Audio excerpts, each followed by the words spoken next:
When we're working out conservation plans and trying to strategically look at which areas to protect and put our priority conservation work in, it's important for us to understand orangutans, their territories, and why those territories are formed. An orangutan needs to form in its territory all the resources it needs over multiple years. The rainforest, which is very dissimilar to the temperate forest that many of us are used to, there isn't this strict yearly season. Often fruits only fruit every several years, 5 or 7 years at a time, connected with the El Nino event, which changes the weather patterns across the globe.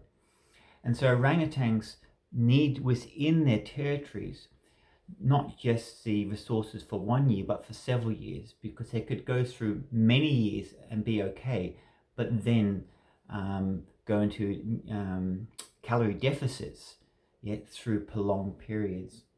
And this means that they can exploit highland areas temporarily, but they can't exist solely there for a long period of time, because they need the lowland areas where the nutrients and high density of fruiting trees are, and in particular the riverine areas where you have, for example, the staple food source of many orangutans, the fig tree, which is one of the rare ones that fruits all year round.